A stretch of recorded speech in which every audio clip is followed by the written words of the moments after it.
Mä oon Henrik ja mä osallistuin Seinäjoella tuohon Tandemin järjestämään turveraatiin ja ää, mulla niin kokemus oli sinänsä ihan positiivinen, että sille mukavia ihmisiä siellä oli ja mielenkiintoisia puheenaiheita ja tykkäsin kyllä niin ää, siitä, että pääsi keskustelemaan niin kuin aidosti silleen ihmisten kanssa, että ne oli kaikki kiinnostuneita, että hyvällä mielellä oli tullut sinne paikalle ja ne oli kyllä tosi hyviä ne materiaalit, mitä siellä annettiin, ne jotkut videot ja ne esittelyt, mitä kerrottiin nimenomaan tuosta päästökaupasta ja turpeesta ihan muotona ja minkä takia se on niin kuin Etelä-Pohjanmaalla niin tärkeä talouselementti ollut ja näin. Ja tuntuu, että hyvin harvoin tulee tommonen niin kuin tilaisuus, että niin kuin pääsee noin spesifistä aiheesta ja noin chillisti puhumaan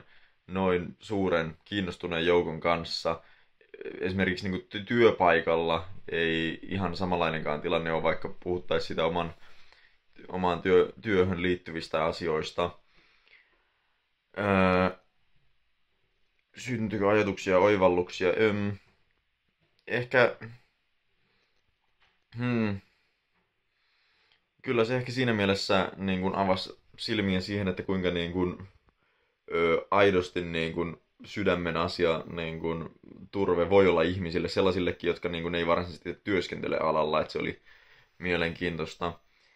Ja keskustelut oli just, niin kuin sanoin, niin siis kaikki meni kyllä rakentavassa, niin kuin, oikein niin kuin, rakentavasti, että niin kuin, siitä huolimatta, että oli tommonen mielipiteitä jakava niin kuin lähtökohta siinä, niin se niin kuin harmonisesti sujui. Ja mä tykkäsin kyllä kuunnella ihmisten aatoksia.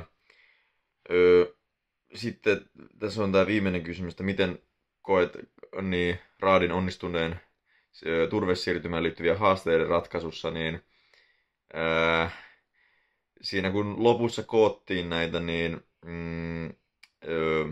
että mikä on visio Etelä-Pohjanmaalle, ja se oli tavallaan se meidän tuote, niin siinä kyllä jäi vähän niin kuin,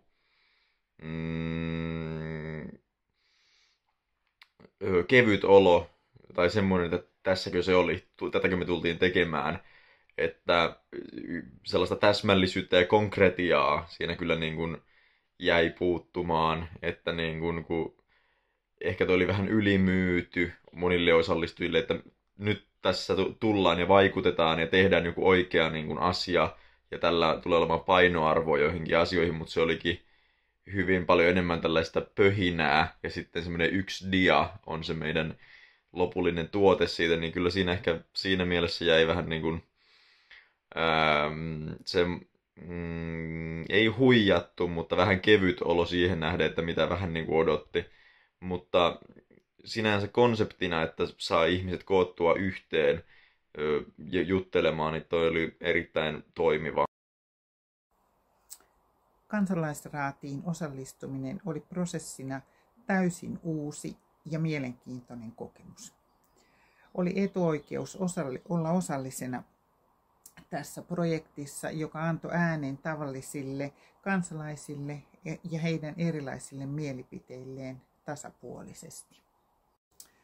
Projekti oli kokonaisuutena rakennettu hyvin oivaltavasti päivien sisällön, päivien rytmityksen ja käytettyjen menetelmien osalta. Käsitteiden avaaminen ja ennakkotehtävien avulla sekä ensimmäisessä kokoontumisessa käydyt keskustelut syvensivät ja laajensivat niitä ennakkokäsityksiä, mitä itsellä ainakin oli tästä oikeudenmukaisesta turvesiirtymästä. Ja samalla ne antoi sitten hyvää pohjaa niiden asiantuntijaluentojenkin ymmärtämiseen. Tehtävät, joissa käsiteltiin oikeudenmukaista turvesiirtymää eri roolien kautta, olivat mielestäni todella hyviä, koska ne toivat sitten sen konkreettisesti sen vaikuttavuuden miettimistä eri toimijan näkökulmille ja sitten myöskin aikaperspektiivillä tästä hetkestä laajasti kauas tulevaisuuteen.